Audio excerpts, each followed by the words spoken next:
Eu queria introduzir o Marcos aí para ele falar um negócio. Hã? É o seguinte, todo mundo que veio para cá tem que pagar um tributo. Vocês estão vendo que eu estou cobrando um tributo das historinhas, porque eu vou assistindo, eu conheço o pessoal, as palestras, o pessoal fala, conheço as palestras de todo mundo e tal, e cada um tem uma história que eu acho assim, antológica. Então, todo lugar que as pessoas vão ter que falar aquela historinha e depois para falar o que elas quiserem. Então, tem um pedágio, né? O Marcos, ele tem uma história que eu acho que é... Tem aquele livro chamado Make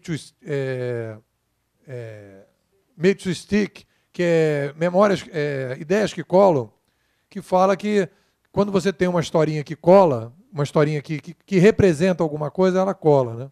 Então, essas historinhas vão marcando e vão criando uma história. Então, uma das coisas que a gente colocou aqui das neuroses é essa dificuldade de se juntar o fazedor com o pensador. Então, você tem aqui pessoas que são pensadores da universidade e tem outras pessoas que são os fazedores. É o caso do Aloy, um pouco o meu caso, e tem o Henrique, que já são pessoas mais acadêmicas. Então, eu queria que o Marco fizesse essa ponte e contasse a historinha do ronco do boi, voltando à nossa questão zoológica. Vem para lá, professor. Não, vai lá. Você é um cara... A única coisa que me incomodava nesse... A única coisa que me incomodava nesse nome, que eu acho ótimo, é uma espécie de reforço dessa separação entre o pensar e fazer, que eu acho que era... Não, pensadores web. Podia ser pensadores e fazedores web, sei lá, mas... porque eu acho que essa divisão ela é típica do mundo industrial que está ficando para trás, né? E eu acho que a gente está cada vez mais aproximando, acabando um pouco com essa separação, né? Quem pensa acha que quem faz é um ser menor, né?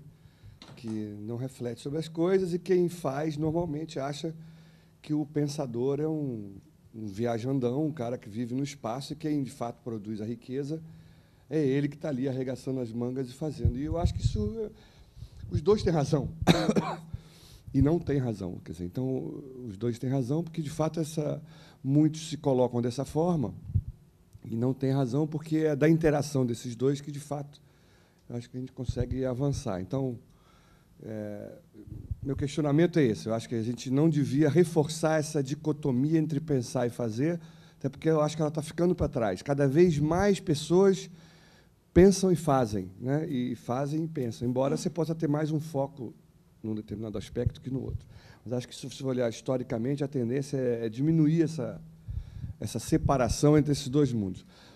Essa história que o Nepô gosta, na realidade, vem da minha experiência na FAPERJ. Eu fui diretor de tecnologia da FAPERJ, e sempre me incomodou muito, de fato, essa distância entre o chamado mundo acadêmico e a realidade, né, da sociedade. E, uma vez, lá na FAPERJ, tinha um pesquisador que estava estudando o ronco do boi. E eu chamei esse cara para entender por que ele estudava o ronco do boi.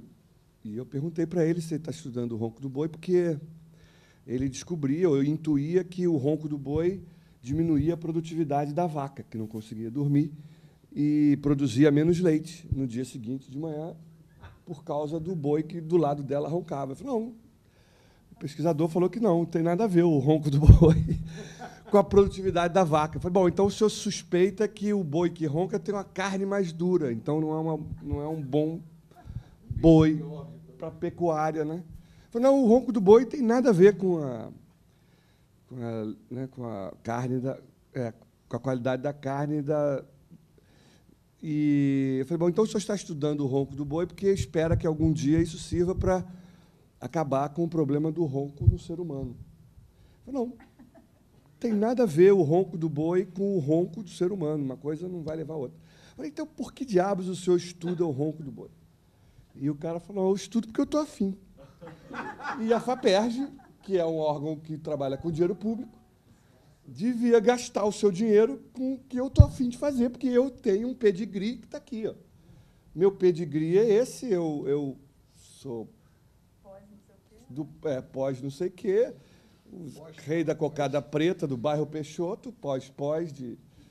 E isso me dá credibilidade para dizer o que vocês têm que E a minha questionamento era exatamente esse. Falei, não que eu ache que a gente só deva... Assim, ao mesmo tempo que isso estava acontecendo, como não tem muita gente a fim de estudar a vacina contra a dengue, vocês podem anotar que a minha suposição, não é minha, de algumas pessoas que estudam o assunto, é que em 2010, mais ou menos, a gente vai estar comprando vacina contra a dengue da Suécia.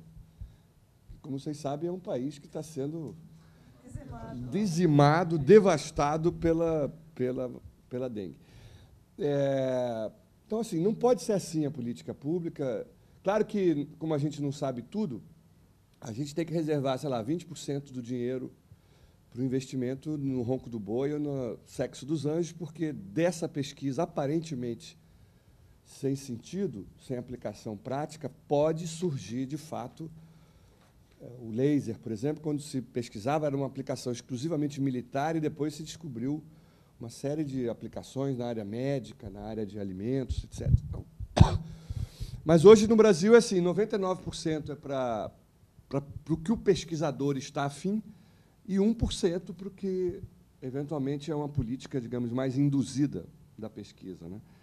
Ligada ao interesse da sociedade, a uma necessidade social, né? E onde você vai fazer com que... E se você começar a botar... Se você disser, olha, não tem dinheiro para o ronco do boi, ou você vem a disputar aqui os 20%, você que quer fazer o ronco do boi, você que quer pesquisar o sexo dos anjos, você que quer pesquisar sei lá o quê, disputem aqui esse 20%, porque 80% do dinheiro eu vou dar para quem quiser descobrir uma vacina contra a dengue, ou fazer uma pesquisa para problema da segurança pública, ou outra coisa que a gente achar que é de interesse. Vai aparecer um monte de gente afim, né, de pesquisar sobre a dengue, e a gente vai estar juntando duas coisas, a capacidade do pesquisador teórico com a necessidade prática da sociedade de ter uma vacina contra a dengue. Então, essa separação entre pensar e fazer, ela é estimulada por uma política de ciência e tecnologia que diz que, de fato, a gente tem que pensar no progresso da ciência.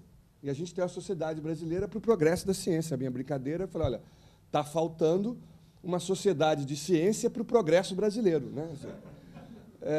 Então, para juntar as duas coisas, as duas pontas, a capacidade de pensar com a capacidade de resolver um problema. Então, eu não acho que a gente tem que ficar assistindo e achando que tudo está dado, que essa separação é assim mesmo, mas é criar as condições, porque eu acho que as soluções vão vir da interação desses dois mundos. É um pouco essa provocação aí para o nome Pensadores Web, que eu também acho que é boa, mas eu acho que tem que encontrar um jeito de... Porque isso já elimina, né, as pessoas que estão lá, Nova Iguaçu, não sei aonde, e estão pensando, porque as pessoas que estão lá tentando fazer a comunidade participar, eles estão querendo entender, e tem uma reflexão, ou lá no Globo Online, ou lá em qualquer lugar, na universidade, são pessoas que, ao fazer, estão refletindo minimamente sobre aquilo. Eu acho que a gente não tem que reforçar essa distinção, mas eu acho que a gente tem que aproximar o pensar do fazer. É basicamente isso. Eu acho que nós da rede resume bem isso, né? Porque somos nós e nós somos os nós. Eu acho que fica a proposta aí de nós da rede.